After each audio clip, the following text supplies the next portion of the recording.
We deeply thank you for your presence and for your support throughout all around Australia.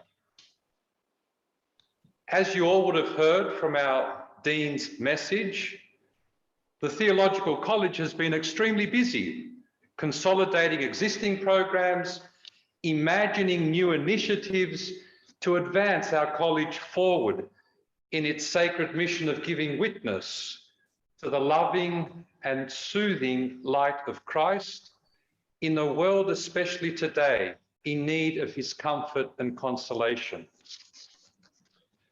And all this has been achieved by the unwavering dedication of our faculty. I'll just ask Deacon to change.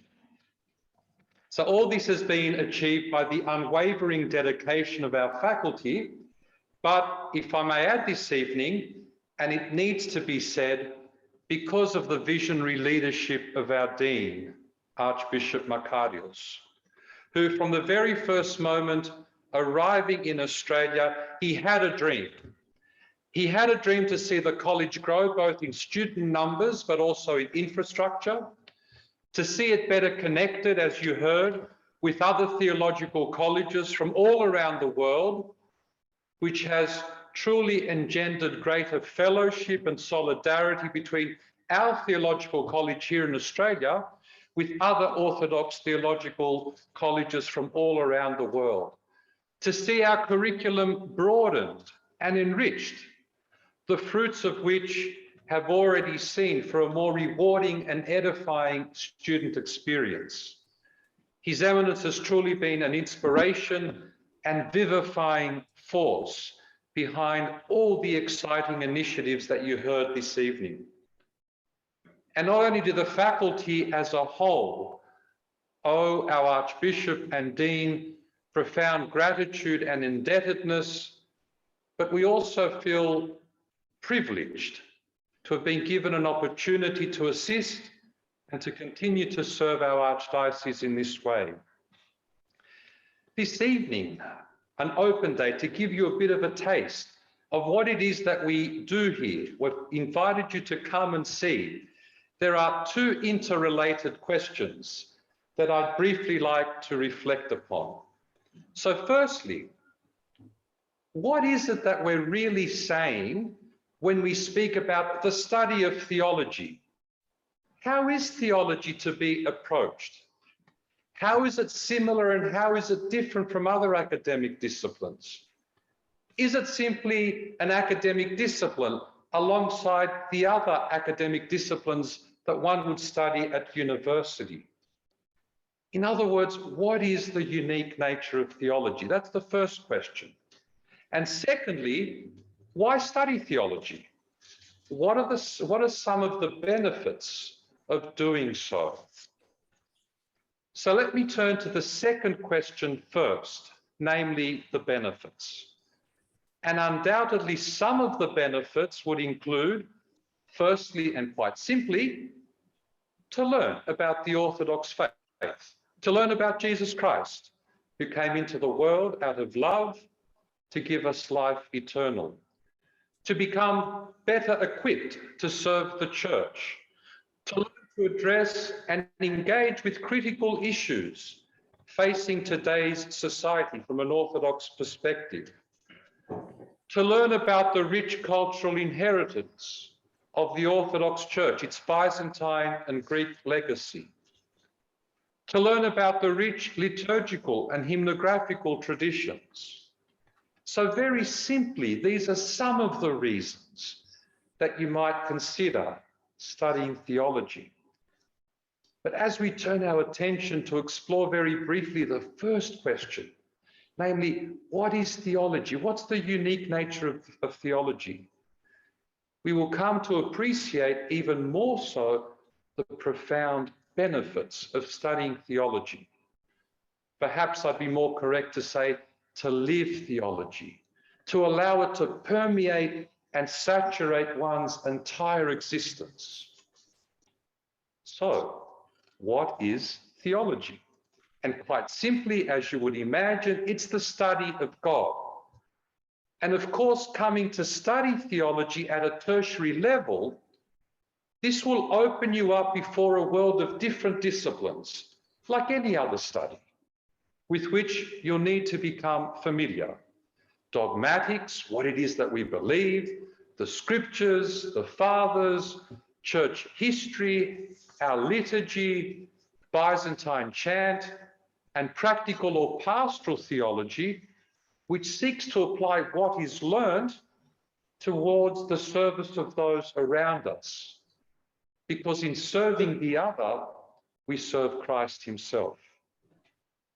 But in all this, one of the very first lessons that our students come to appreciate is that the study of theology must not be approached purely as an academic endeavor. It's not simply an intellectual or purely scholarly enterprise.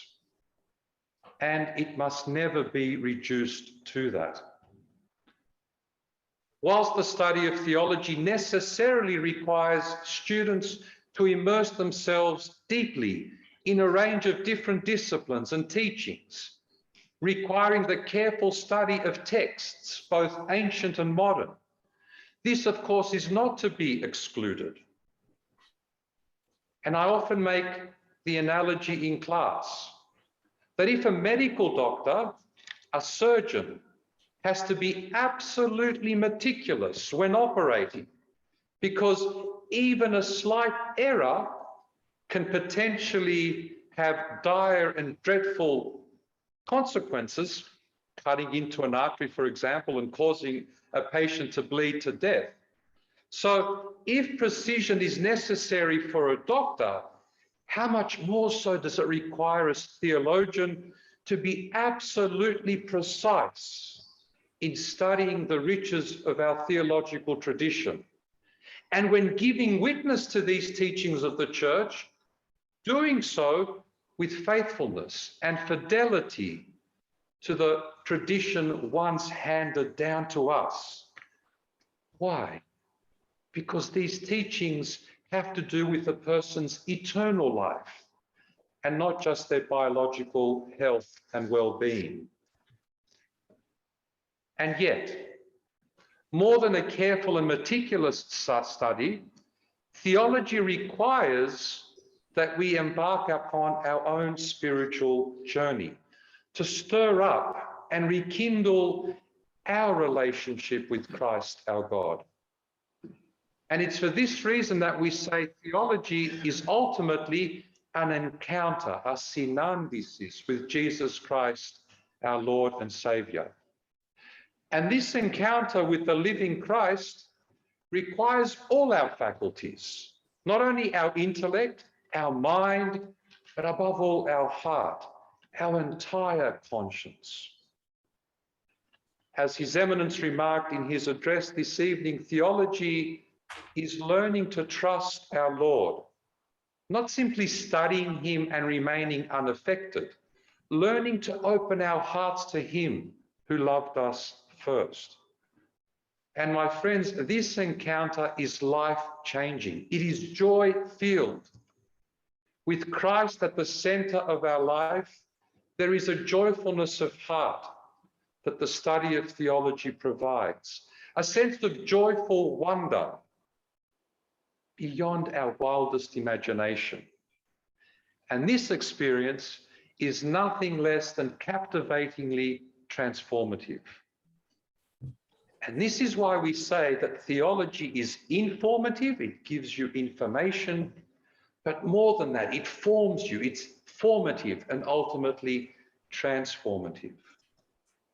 But more than that, theological teachings are meant to enrich the way we live our life on a day-to-day basis.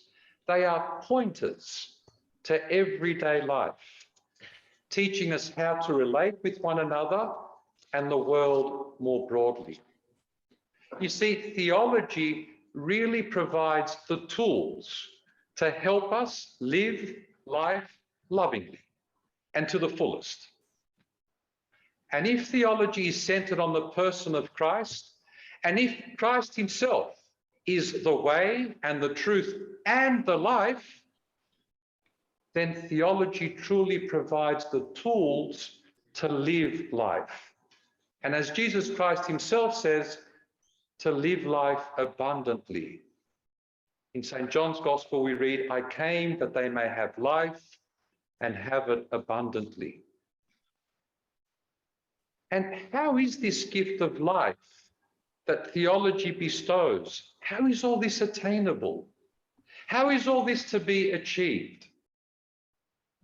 Firstly, we ourselves need to be filled with and indeed transformed by the love of Christ, and then and only then can we dedicate ourselves to sharing this living gift of eternal love deeply from within the heart with all those around us. In fact, St. Paul tells us, love one another with mutual affection, outdo one another in showing honor, do not lag in zeal, be ardent in spirit, serve the Lord, extend hospitality to strangers, because in doing so, we extend hospitality to Christ himself.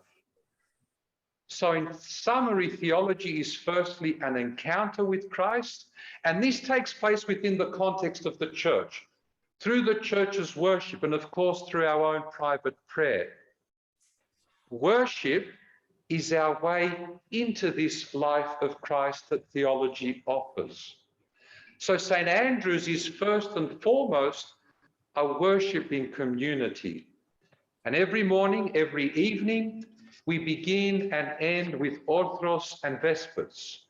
On a daily basis, we learn to be inspired by the saints of the day who experienced Christ, who had this encounter with Christ that theology is all about. Secondly, this encounter is followed by a way of life wherein we strive to follow him.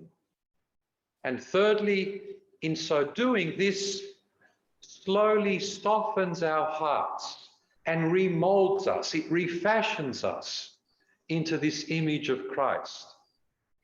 And these three steps could easily be described by the following three words: theologia, theoria, which means vision of God, this encounter with God, and theosis, our deification. The ultimate